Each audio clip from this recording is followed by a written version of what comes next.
Dicen que los campos guardan secretos que la ciudad jamás conocerá. Cuando cae la noche y el viento sopla entre los árboles, los abuelos se cuentan historias que han pasado de generación en generación. Relatos de apariciones, sombras que caminan entre los cultivos y encuentros inexplicables que ocurrieron lejos de la civilización. Esta noche conocerás algunas de las historias más aterradoras contadas por abuelos que vivieron en ranchos y campos aislados. Historias que, según ellos, son completamente reales.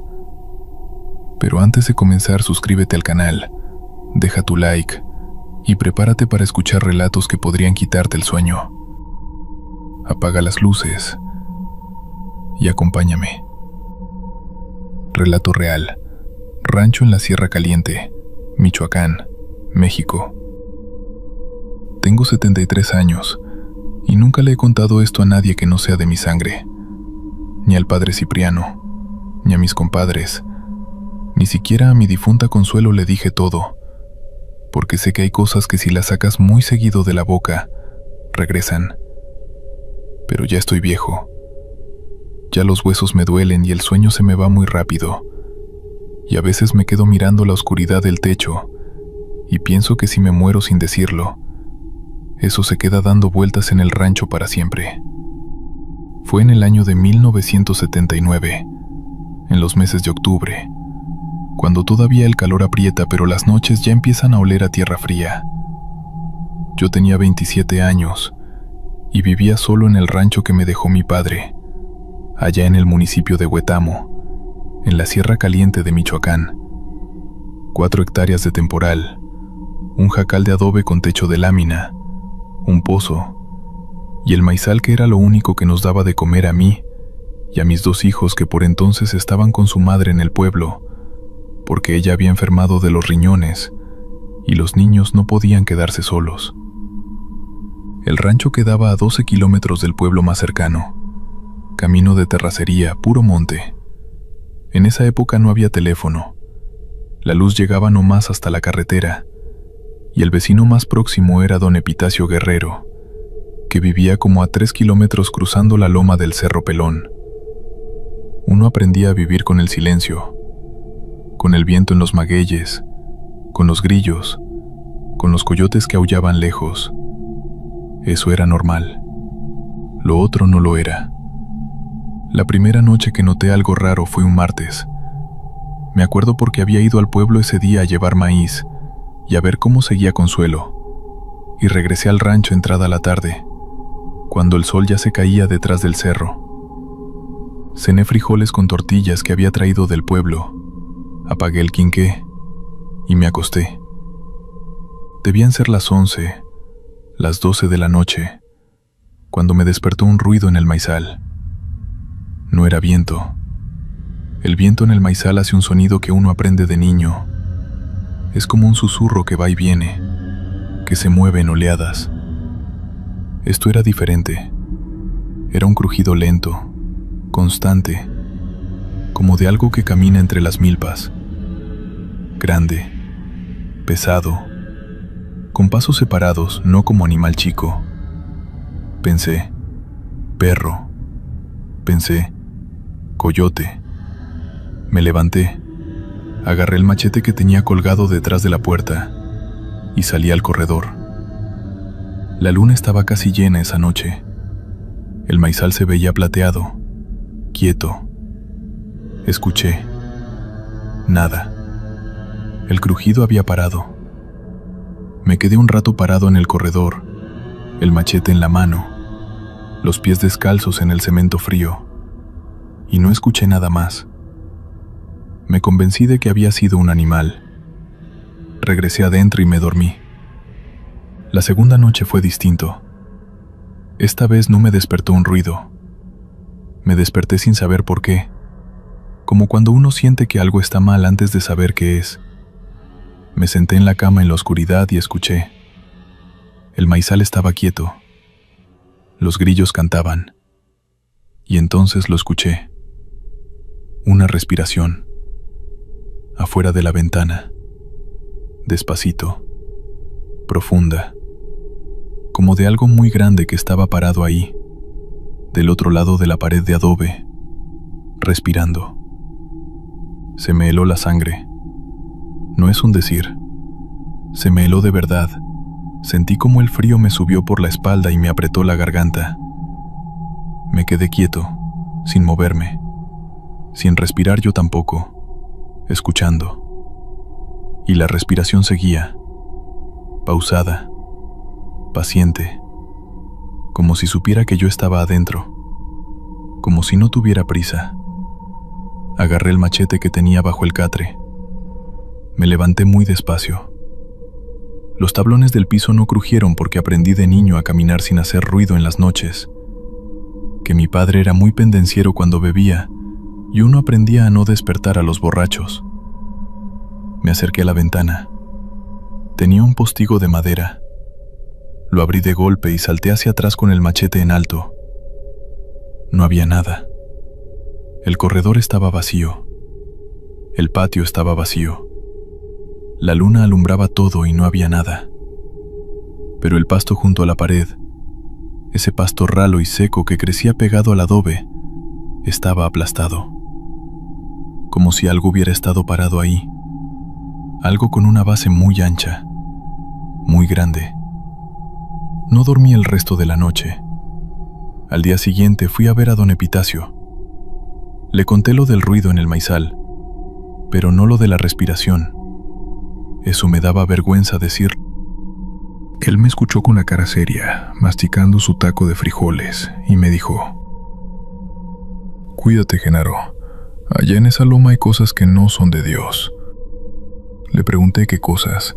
Me dijo que años atrás, cuando él era joven, un hombre que vivía en mi mismo rancho, un tal Próculo Ibarra, había desaparecido. Que lo encontraron 3 días después en el maizal, tirado entre las milpas, sin una sola herida en el cuerpo, pero con la cara desencajada de espanto, los ojos abiertos, muerto. Y que antes de morirse ese hombre le había dicho a su mujer que todas las noches escuchaba respirar algo afuera de su cuarto. Se me revolvió el estómago.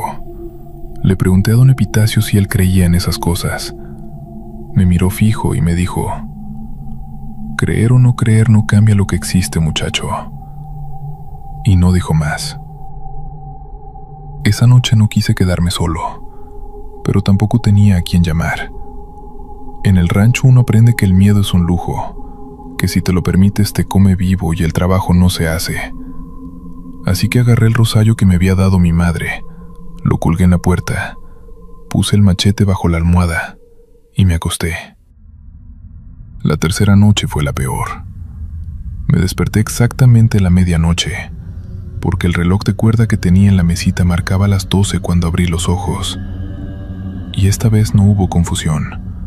No hubo, quizás es un animal, quizás es el viento. Esta vez supe de inmediato, con una certeza que me clavó al catre, que algo estaba dentro del cuarto. No lo escuché entrar, no escuché la puerta, no escuché la ventana, pero estaba ahí. Lo supe por el aire. El cuarto olía diferente, a tierra húmeda, a algo podrido debajo de la tierra, como cuando uno levanta una piedra grande que lleva años en el mismo lugar y encuentra ese olor oscuro que hay debajo. Y hacía frío. Un frío que no debía existir en octubre en la Sierra Caliente de Michoacán. Un frío de bodega, de iglesia vieja, de lugar cerrado donde no entra el sol. Abrí los ojos muy despacio. La oscuridad del cuarto era total. Yo había cerrado el postigo esa noche. Pero los ojos se acostumbran, y cuando se acostumbraron, vi. Había algo parado en el rincón del cuarto, entre la mesita del quinqué apagado y el ropero de mi padre. Era alto, muy alto, porque lo veía casi tocar el techo, y el techo de mi jacal tiene más de 2 metros. Era oscuro, más oscuro que la oscuridad que lo rodeaba, como si fuera una mancha, una ausencia de luz con forma. No tenía figura clara, no le distinguí cara, ni manos, ni pies. Era como una sombra que estuviera de pie, quieta, pero con volumen, con grosor, con peso, y respiraba. Esa misma respiración lenta y profunda que había escuchado afuera de la ventana la noche anterior. No grité, no me moví, creo que ni respiré.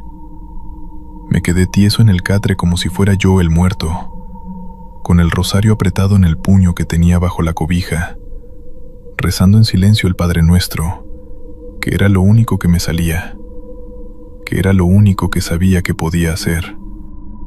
Y la cosa me miró. No le vi ojos.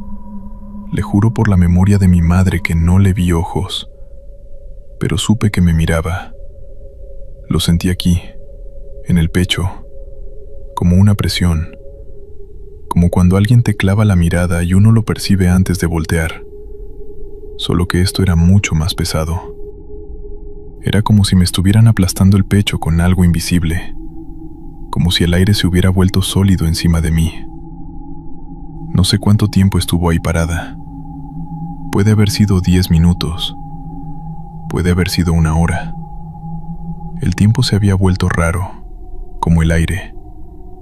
Yo seguía rezando en silencio, apretando el rosario hasta que los eslabones se me metían en la carne de la palma, y la cosa no se movía.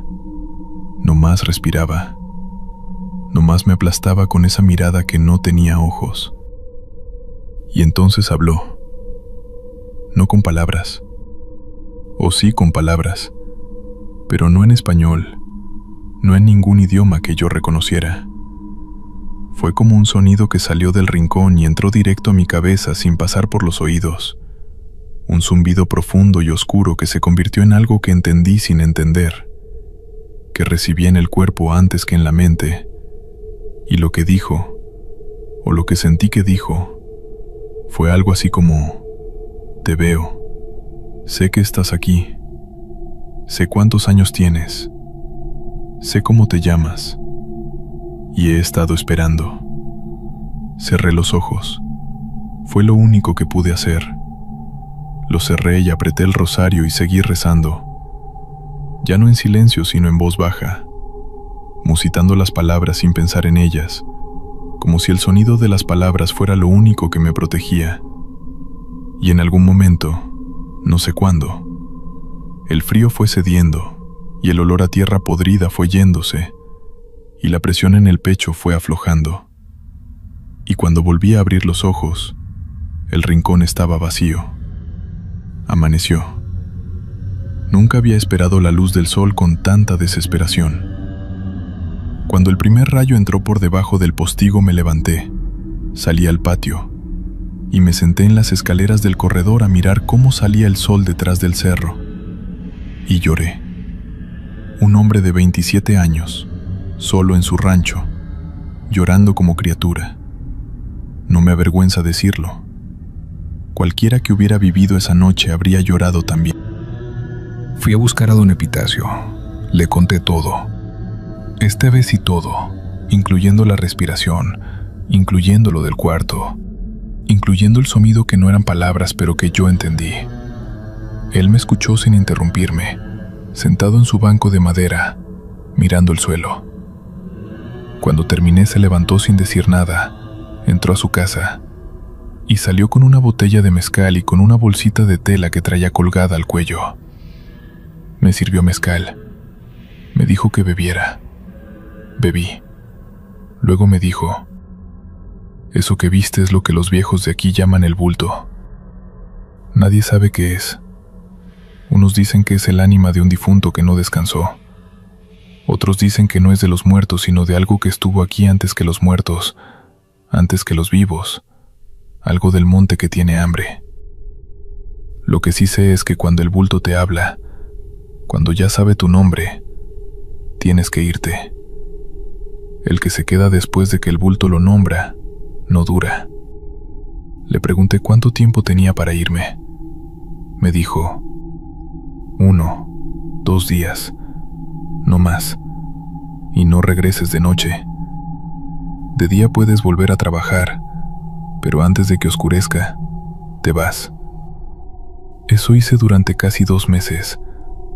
Llegaba al rancho con el sol, trabajaba, y antes de que se pusiera me iba al pueblo donde estaba Consuelo. Mis cuñados me preguntaban por qué no me quedaba. Les decía que me preocupaba a mi mujer. No les conté nada. La cosa no volvió a aparecerse, o si volvió yo no estaba para verla. Pero una noche, creo que fue en diciembre, me quedé más tarde de la cuenta cortando rastrojo y se me hizo noche en el rancho. Entré a buscar el quinqué para irme con luz y en eso escuché, desde adentro del cuarto, la respiración. Salí corriendo. Dejé el quinqué, dejé el machete, salí corriendo al patio y de ahí al camino y caminé 12 kilómetros a oscuras hasta el pueblo. Llegué con los pies destrozados y Consuelo creyó que me había picado una víbora. Nunca le dije la verdad. Al rancho volví a vivir años después, cuando ya los hijos estaban grandes y Consuelo se había mejorado. Para entonces la cosa ya no estaba, o ya no se dejaba sentir, o ya encontró a alguien más a quien nombrar. No lo sé. Lo que sí sé es que nunca volví a dormir con el cuarto completamente oscuro. Siempre hay una veladora, siempre hay un Cristo en la pared, siempre tengo el rosario al alcance de la mano. Y si alguna noche, entre el sueño y el despertar, siento el frío ese que no debería existir, me levanto, prendo todas las luces que puedo y me siento a esperar al sol. Porque una vez que el bulto sabe tu nombre, ya sabe dónde encontrarte. Eso no se olvida, eso no se cura. Uno aprende a vivir con ello, no más. Continuamos con la siguiente historia. Rancho La Ciénega, Tlaltizapán, Morelos, México. Voy a contar esto una sola vez porque ya estoy cansada de cargarlo sola. Tengo 81 años, me llamo Refugio Damián, viuda de Castañeda, y lo que les voy a decir lo viví con estos ojos que ya no ven bien, pero que aquella noche vieron demasiado. Mi hija Esperanza dice que debería haber contado esto hace mucho. Mi nuera dice que no debería contarlo nunca. Yo digo que cuando una persona llega a mi edad, ya no le teme a lo que puedan decir los demás. Le teme a morirse con la verdad adentro. Era el año de 1971. Yo tenía 29 años y vivía en el rancho de La Ciénega, en el municipio de Tlaltizapán, en el estado de Morelos. Tierra caliente, tierra de caña de azúcar y de garrapatas y de calor que no se va ni de noche. Mi marido Cástulo se había ido al norte a trabajar en la pizca de tomate, como hacían todos los hombres del rancho en esa época, y me había dejado sola con 3 hijos. Esperanza, que tenía 7 años, el Beto, que tenía 5, y la Lupita, que apenas caminaba, que andaba en el año y medio. 3 criaturas y yo sola en ese rancho que quedaba a 4 kilómetros del pueblo, rodeado de milpa por todos lados y con el monte detrás. Mi suegra, doña Pita, vivía a unos 500 metros de mi casa, del otro lado de la acequia. Ella me ayudaba con los niños de día, pero de noche éramos nosotros 4 solos. Eso yo ya lo tenía aceptado. Uno aprende a dormir con un ojo abierto, a conocer cada ruido de la noche, a saber cuándo ladra el perro por un tlacuache y cuándo ladra por algo más. El perro se llamaba Canelo. Era un perro mezclado, color café, que mi marido había traído de un rancho vecino cuando era cachorro. Buen perro. Perro bravo para los extraños, pero quieto con nosotros.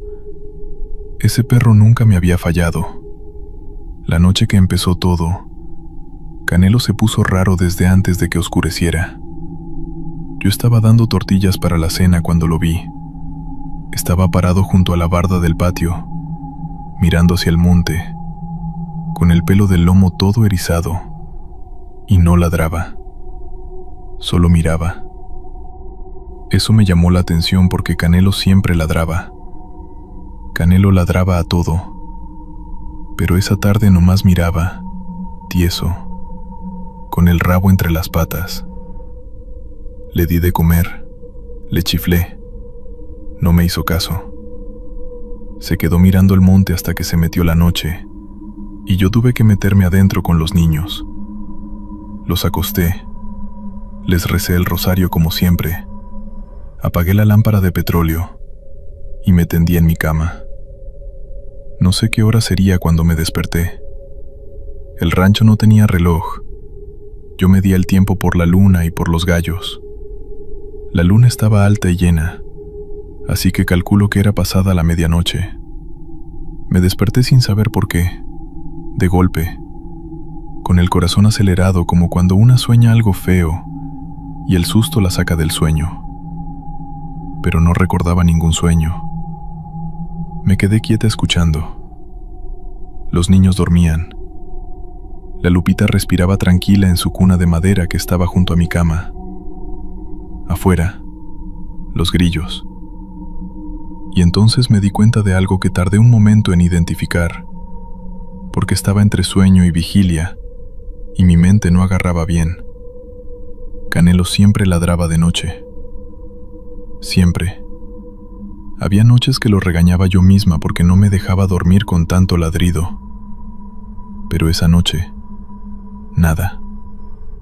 Un silencio que no era el silencio normal del rancho.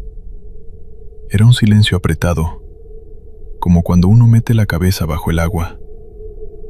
Como si algo hubiera callado todo lo que debía sonar. Me levanté. Agarré el machete que tenía bajo la cama, que era costumbre de mi marido y que yo había conservado cuando él se fue. Caminé descalza hasta la puerta y la abrí despacio. El patio estaba bañado de luna, todo blanco y negro, sin colores, como una fotografía. Vi el palo de limón, vi el corral de los guajolotes, vi la barda de piedra que rodeaba el patio, y vi a Canelo. Estaba tirado junto a la barda, en el mismo lugar donde lo había visto mirando el monte esa tarde. Tirado de lado, quieto. Pensé, está dormido. Pero algo en la forma en que estaba tirado no era la forma de un perro que duerme. Era demasiado quieto, demasiado flojo, como un costal vacío. Canelo estaba muerto. Todavía estaba tibio, pero muerto. No tenía heridas que yo pudiera ver con la luz de la luna. No tenía sangre. No tenía nada. Estaba muerto y ya. Me paré. El miedo me subió por las piernas como agua fría.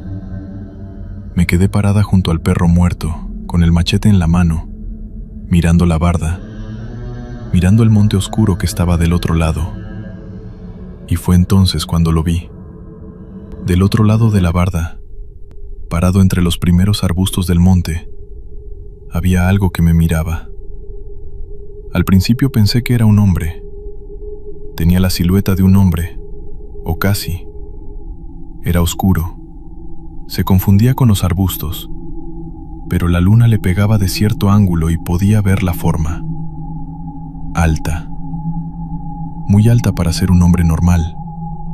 O quizás era que estaba más cerca de lo que yo creía, y por eso parecía grande. Y estaba quieto. Completamente quieto, como los arbustos que lo rodeaban. Brillaban, no como brillan los ojos de un animal cuando les pega la luz, ese reflejo plateado que uno conoce, en de los gatos, en de los coyotes. Esto era diferente. Eran dos puntos de luz amarilla, fija, que no parpadeaban, que no se movían, que me miraban directamente a mí con una intensidad que sentía aquí, en el esternón, como si alguien me hubiera puesto los pulgares en el pecho y estuviera empujando. Nos miramos, yo y eso. No sé cuánto tiempo. Debieron ser segundos, pero se sintieron eternos. Y en esos segundos yo no podía moverme, no podía gritar, no podía respirar bien. Era como si esos ojos amarillos me tuvieran agarrada. Fue la Lupita la que me salvó. Adentro de la casa la bebé se despertó y empezó a llorar. Ese llanto me sacó del trance, Me regresó al cuerpo, y sin pensar di la vuelta y corrí adentro de la casa. Eché el pasador de la puerta, agarré a la Lupita, y me quedé parada en medio del cuarto con la bebé en un brazo y el machete en el otro, temblando. Los niños mayores se despertaron con el llanto de la Lupita. Esperanza me preguntó qué pasaba. Le dije que nada, que se durmieran. Pasé el resto de la noche sentada en la silla junto a la puerta, con los niños dormidos alrededor, sin cerrar los ojos ni un momento. Cuando amaneció fui a casa de mi suegra. Doña Pita era una mujer que había vivido toda su vida en ese rancho y que sabía cosas que la gente del pueblo no sabe. Le conté lo que había visto. Me escuchó sin interrumpirme, con esa cara que ponía cuando algo era serio, y cuando terminé de hablar se persignó 3 veces y me dijo: Rufina, así me decía ella, Rufina, lo que viste es un nahual. Yo había escuchado esa palabra. En los ranchos uno crece oyendo historias de nahuales, de brujos que se convierten en animales para hacer daño, pero siempre pensé que eran cuentos de viejas para asustar a los niños. Se lo dije a doña Pita. Ella me miró con una paciencia que me hizo sentir tonta y me dijo: los cuentos de viejas no matan perros, Rufina. Tenía razón. Canelo estaba muerto, y yo no tenía explicación para eso. Doña Pita me hizo varias preguntas. ¿Tenía yo algún enemigo en el rancho o en el pueblo? ¿Alguien con quien hubiera tenido pleito? ¿Alguien que pudiera quererme mal? Pensé, y entonces me acordé de algo que había querido olvidar. 3 semanas antes, había tenido un altercado con una mujer que se llamaba Dolores Parga, que vivía en el rancho de la Nopalera, a 2 kilómetros del nuestro. Era una mujer mayor, viuda, que tenía fama de hechicera aunque nadie lo decía en voz alta. El pleito había sido por el agua de la acequia. Ella decía que yo le estaba quitando el turno. Yo decía que no. Palabras que se dijeron, como pasan. Pero al final ella me había mirado de una manera que yo no había podido olvidar del todo. Una mirada larga, fija, sin decir nada. Y se había ido. Cuando le conté esto a doña Pita, se le cambió la cara. Me dijo: esa Dolores tiene tratos con el demonio desde que yo era joven. Todo el rancho lo sabe, pero nadie dice nada porque le tienen miedo. Y ahora te la buscaste, Rufina, aunque no haya sido tu culpa. Me preguntó si yo había notado algo raro en los días anteriores al suceso.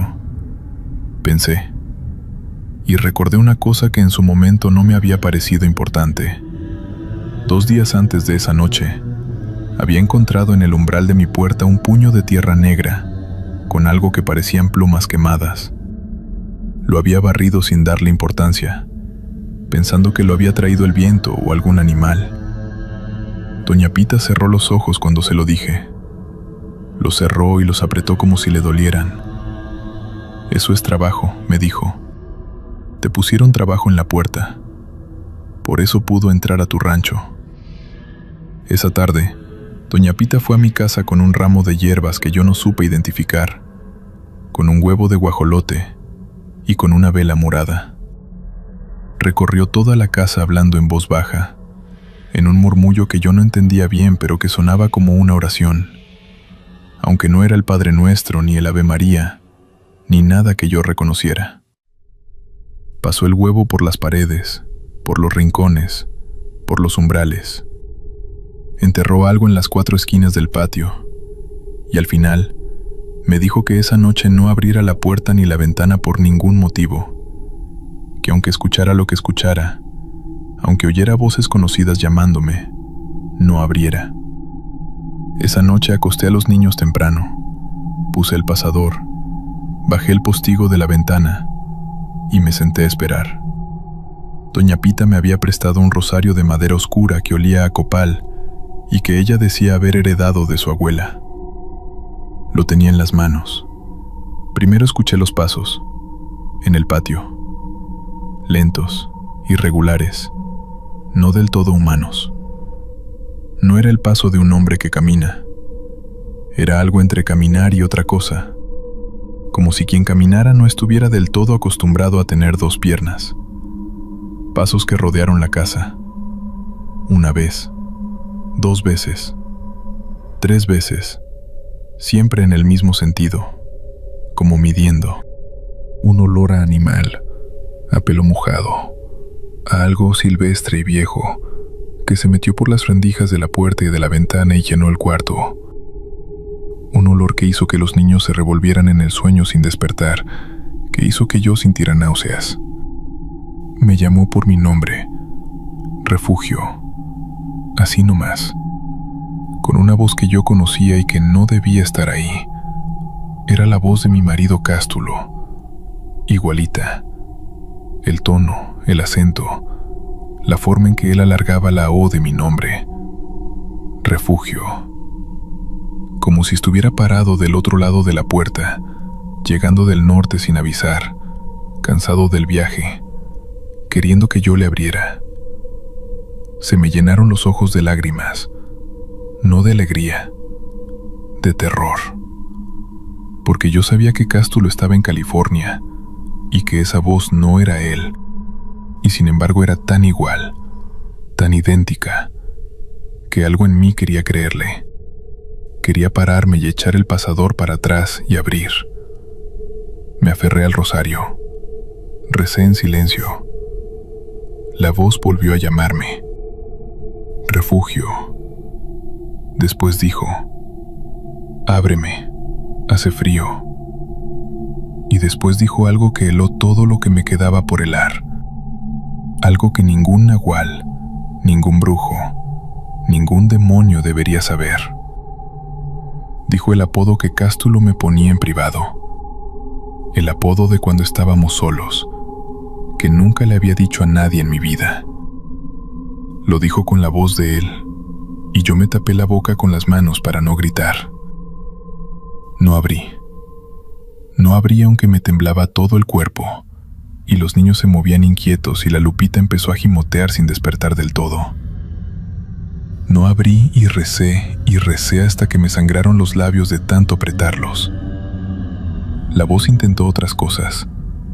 Se convirtió en la voz de mi madre que llevaba 4 años muerta. Me llamó con su voz.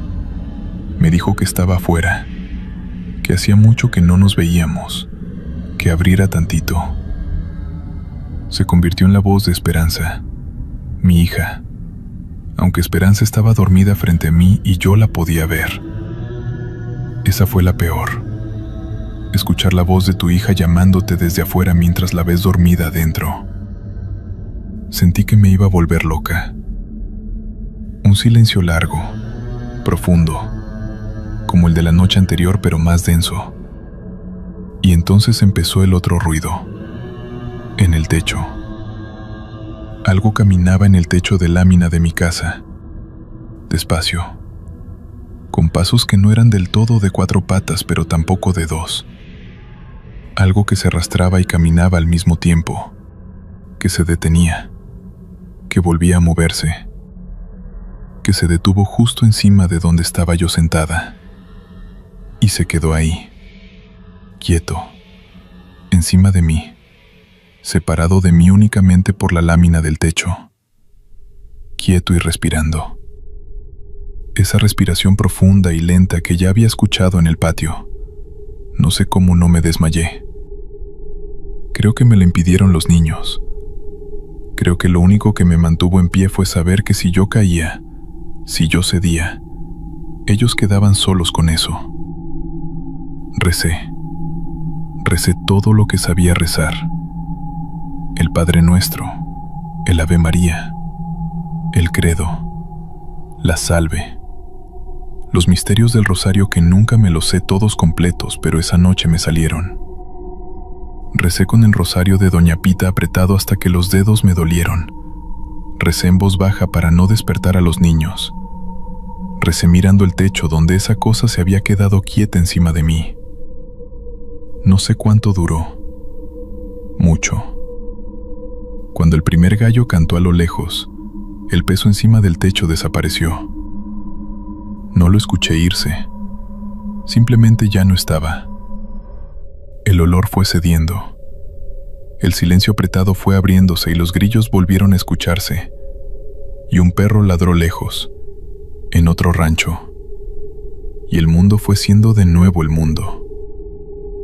Esperanza se despertó y me vio sentada en la silla con el rosario en la mano y la cara que yo debía tener. Y sin preguntarme nada se levantó y se vino a abrazar a mis piernas. Esa niña de 7 años siempre supo más de lo que decía. Al día siguiente fui al pueblo. Fui a ver al padre Ambrosio, que era el cura de entonces, un hombre viejo de Oaxaca que había servido en varios ranchos de tierra caliente y que no era de los que se escandalizaban. Le conté todo. Me escuchó sentado detrás de su escritorio, con las manos juntas, sin interrumpirme. Cuando terminé, me preguntó si yo quería que fuera al rancho a bendecirlo. Le dije que sí. Fue esa misma tarde. Bendijo la casa, bendijo el patio, puso agua bendita en los umbrales y en las ventanas. Me dio una medalla de la Virgen de Guadalupe y me dijo que la pusiera sobre la puerta principal. Me dijo también, y esto me sorprendió viniendo de un cura, que lo que yo había visto era real, que en esas tierras había cosas que la iglesia no siempre sabía explicar, pero que no por eso dejaban de existir, y que la fe era el mejor escudo, pero que no estaba de más tener también los remedios que los viejos sabían. No sé si fue el padre Ambrosio o fueron los remedios de doña Pita o fueron las dos cosas juntas, pero esa noche no pasó nada. Ni la siguiente, ni la de después. 2 semanas más tarde, Dolores Parga amaneció muerta en su rancho de la Nopalera. Dijeron que del corazón. Tenía 60 y tantos años y nadie se sorprendió demasiado. Yo sí me sorprendí aunque no lo dije. Y doña Pita, cuando se lo conté, me miró con esa cara suya de saber todo y me dijo: cuando el nahual regresa con las manos vacías, lo que lanzó se devuelve. Eso es ley. No soy quien para juzgar eso. No soy quien para decir si fue justicia o fue cosa del demonio o fue nomás la voluntad de Dios que mueve las cosas como las mueve. Solo sé lo que viví. Mi marido Cástulo regresó del norte en diciembre de ese año. Le conté una parte de lo que había pasado. Le dije que algo se había metido al rancho, que el perro había muerto, que yo había tenido noches muy malas. No le dije lo de la voz. No le dije que esa cosa había usado su voz para tratar de que yo abriera la puerta. Eso se lo guardo todavía. Hay cosas que los maridos no necesitan saber, no porque uno los engañe, sino porque hay verdades que los cambian y ya no los regresan iguales. Cástulo murió en 1998, de un infarto, trabajando la milpa. Murió sin saber lo de la voz.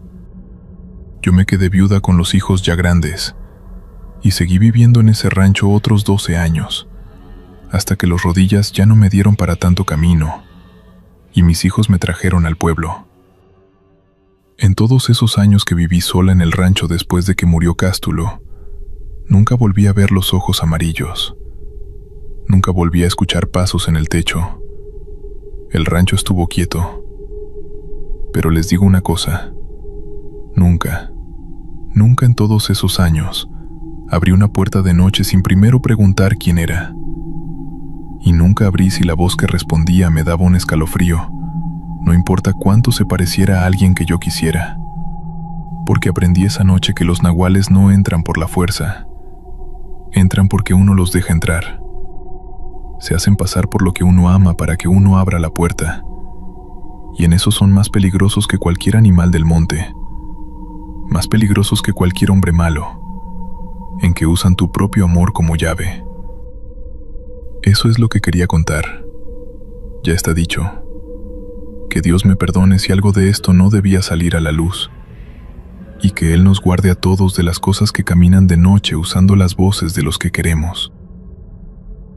Mi siguiente relato. Yo me llamo Refugio Zárate Montes. Tengo 83 años, y si Dios me da licencia, espero morirme en paz, sin que lo que voy a contar me persiga hasta la tumba. Mi esposa, Hermenegilda, a quien yo le decía a Hermie desde que éramos novios en los años 60, ya no está con nosotros. Murió hace 4 años, en esta misma cama donde yo duermo todavía, aunque ya casi no puedo pegar el ojo. Ella se fue sin contarle a nadie lo que vivimos. Yo tampoco lo conté nunca, pero me estoy muriendo, eso lo sé, y no quiero cargarme ese peso al otro lado. El rancho se llama Cerro Pelón, aunque en los mapas no aparece con ese nombre. Está en el municipio de Ocampo, al norte de Tamaulipas, por donde la sierra empieza a bajar hacia el desierto. Mi abuelo lo levantó con sus manos. Mi padre lo heredó. Yo lo heredé de mi padre. Y cuando mis hijos se fueron a la ciudad, el mayor a Monterrey, el otro a Houston, Hermie y yo nos quedamos solos allá, como siempre quisimos. Éramos gente de campo. No necesitábamos más que nuestros animales, nuestro maíz, el río chico que pasaba detrás del corral, y la paz que da el cielo abierto. Esa paz se acabó en octubre de 1987. Todo empezó con los perros. Teníamos 4. El Prieto, la Canela, el Manchas, y uno sin nombre al que le decíamos simplemente el Güero, porque era casi blanco. Los 4 dormían afuera, junto al corral. Eran buenos perros, bravos con los extraños, fieles con nosotros.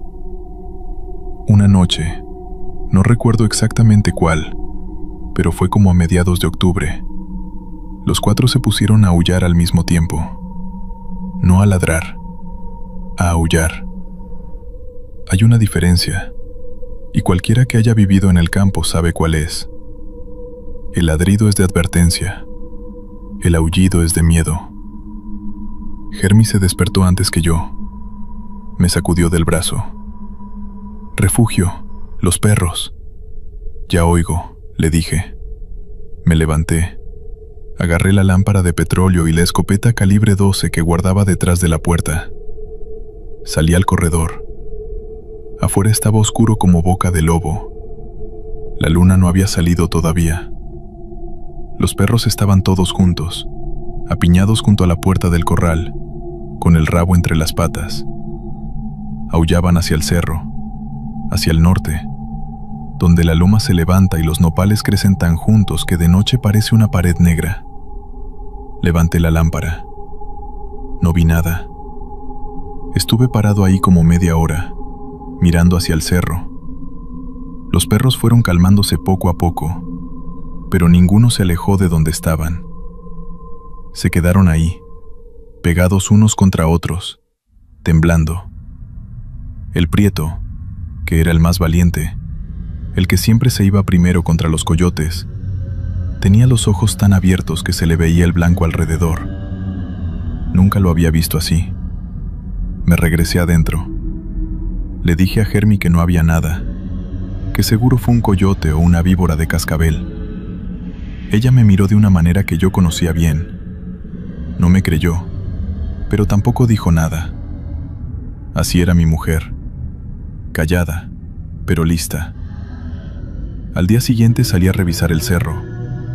Encontré algo que no supe cómo explicarme. En la tierra húmeda, cerca de los nopales, había una zona circular, de unos 3 metros de diámetro, donde el pasto estaba aplastado como si algo muy pesado hubiera descansado ahí. No había huellas de animal, ni de personas, solo ese círculo perfecto en el pasto. Le conté a Hermie. «Deja eso así», me dijo. «No vayas a andar escarbando».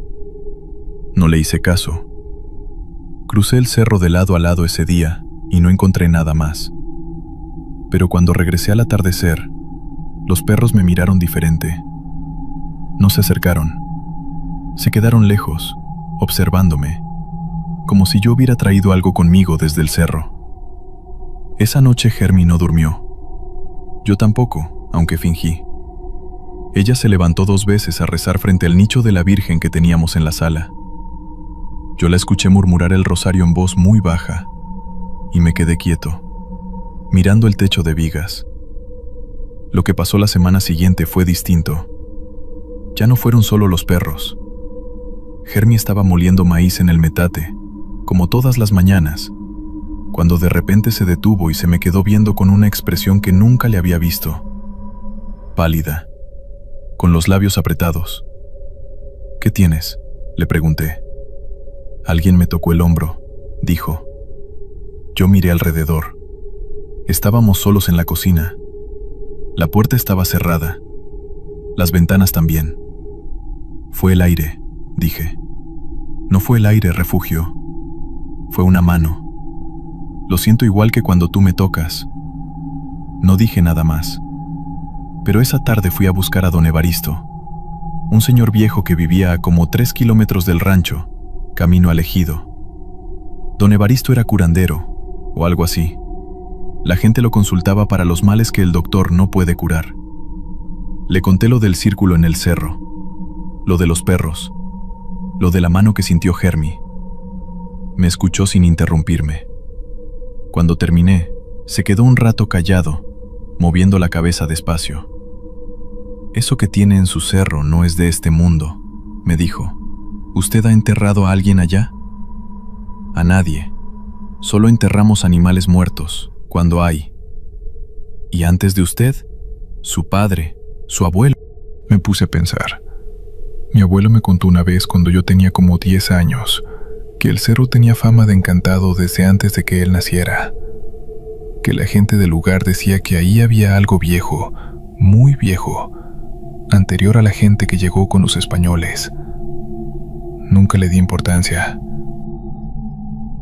Mi abuelo decía que el cerro tenía algo. Le dije a don Evaristo. Él asintió como si eso confirmara algo que ya sabía.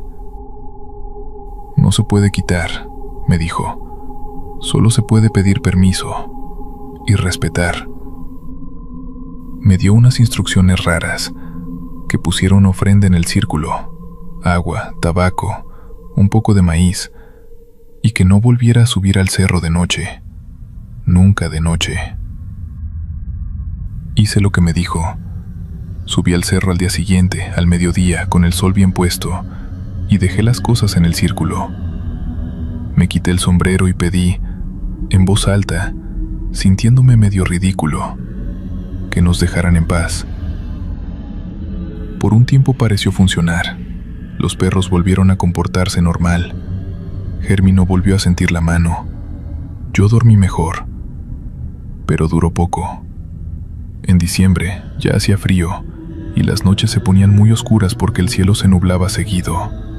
Empezaron los ruidos en el techo. Era un sonido como de pasos, no el ruido que hacen los animales. Las ratas corren, los tejones rascan. Esto era diferente. Era un caminar pausado, lento, de un extremo al otro del techo de lámina, de ida y vuelta, toda la noche. La primera vez que lo oí me dije que era algún animal grande.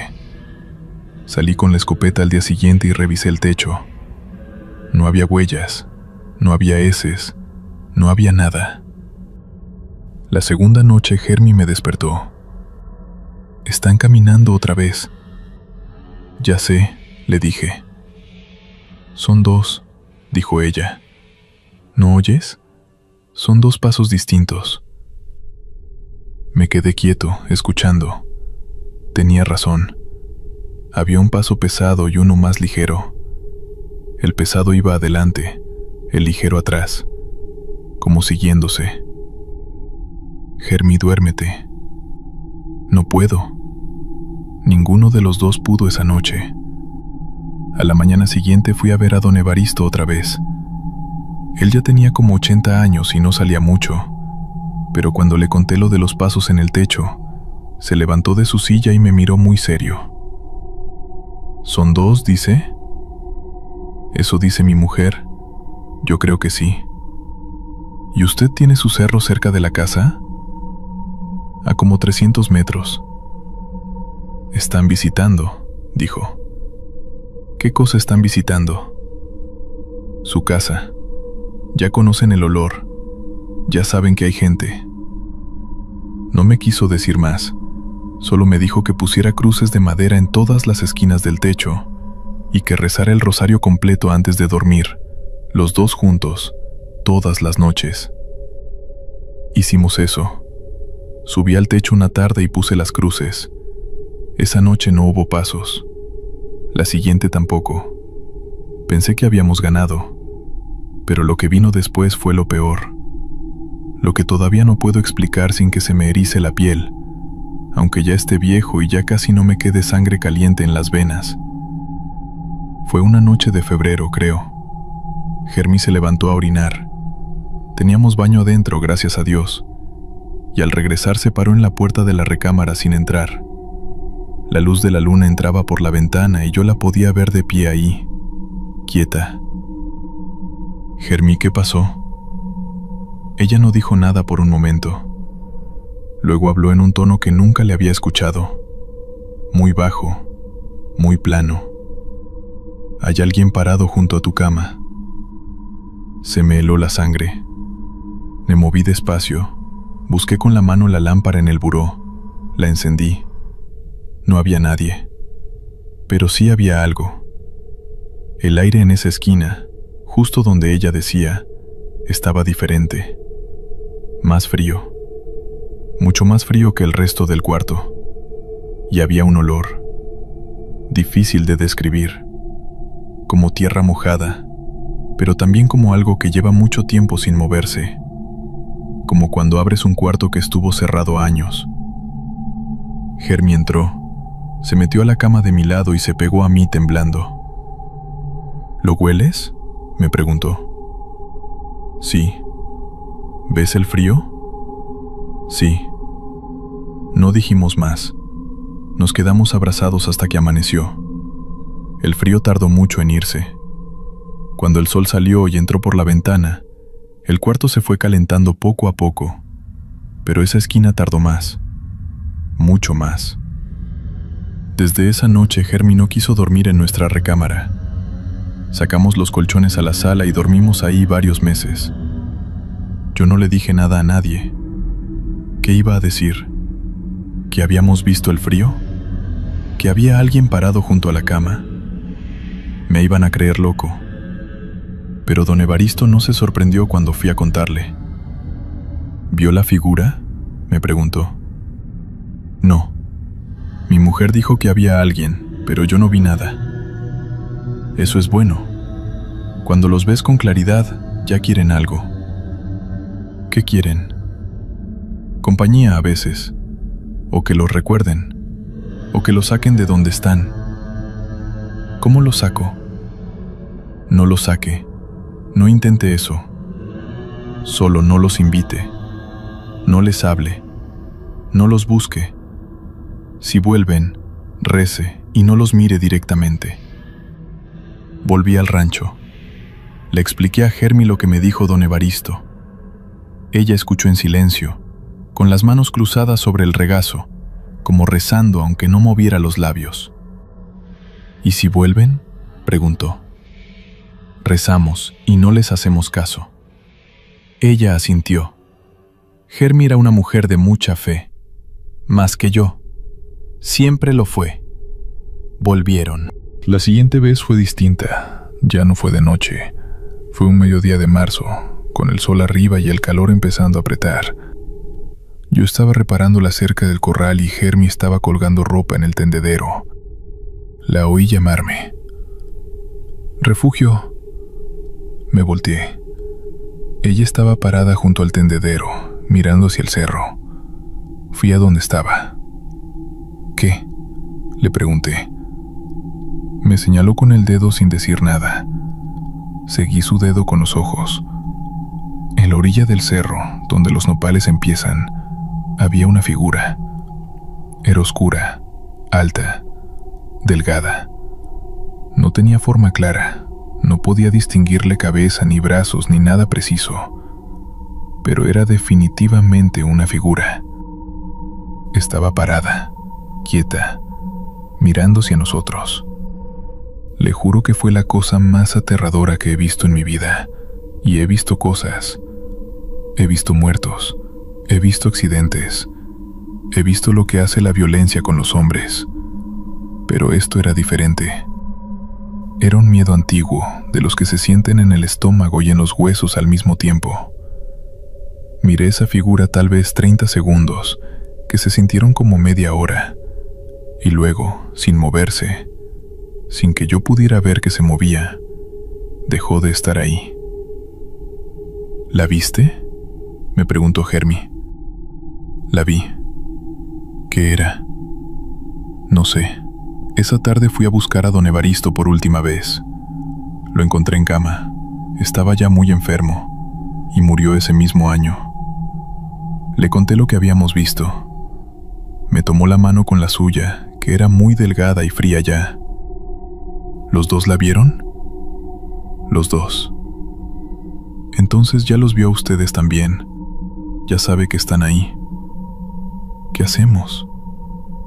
Nada. Ya no hagan nada. Vivan normal. Eso que está en su cerro es muy viejo. No les quiere hacer daño. Solo existe. Ha existido ahí mucho antes que su familia. Y seguirá después. ¿Nos va a dejar en paz? Si no lo provocan, sí. Pero ya no son extraños para él.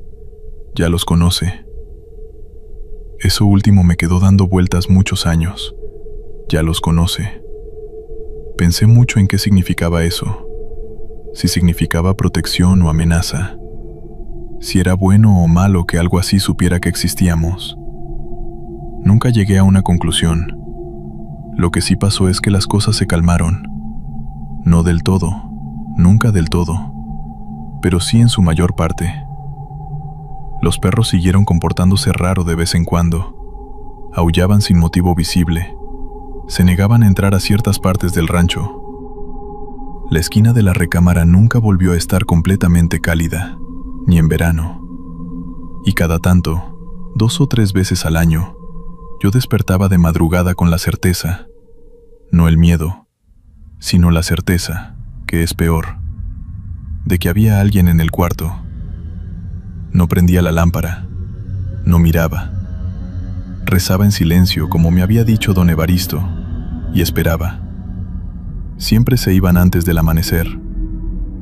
Hermie y yo nunca hablamos mucho de esto entre nosotros. Era un acuerdo tácito. Lo sabíamos, lo vivíamos, pero no lo nombrábamos más de lo necesario. Hay cosas que se hacen más reales cuando se hablan, y yo creo que los dos teníamos miedo de eso. Lo que sí hicimos fue quedarnos, eso sí. Nunca se nos pasó por la cabeza irnos del rancho. Era nuestra tierra, era nuestra vida. Si había algo ahí que era anterior a nosotros y que iba a seguir después, pues que siguiera. Nosotros también teníamos derecho a estar. Mis hijos me preguntaron varias veces por qué no me iba con ellos, especialmente después de que Hermie se fue, que ya estaba viejo, que vivir solo en el rancho era peligroso, que no había doctor cerca. Yo siempre les decía que estaba bien, que el campo me hacía bien. No les decía la otra razón, que en algún punto, a lo largo de todos esos años, había llegado a sentir que lo que habitaba el cerro era parte del lugar tanto como los nopales o el río Chico, y que si me iba, si dejaba el rancho solo, no sabía qué pasaría, si se quedarían quietos sin nadie a quien observar, o si se vendrían siguiendo. Prefería no averiguarlo. Hermie murió un martes de abril, tranquila, en su cama, con la mano en la mía. Lo último que hizo fue mirar hacia la esquina, esa misma esquina de siempre, y sonreír. Solo eso, sonreír. Yo no pregunté qué había visto. Creo que no quería saber. Ahora duermo solo en esa cama. La esquina sigue fría. A veces, de madrugada, siento que hay alguien parado ahí. No me da tanto miedo como antes. Uno se acostumbra.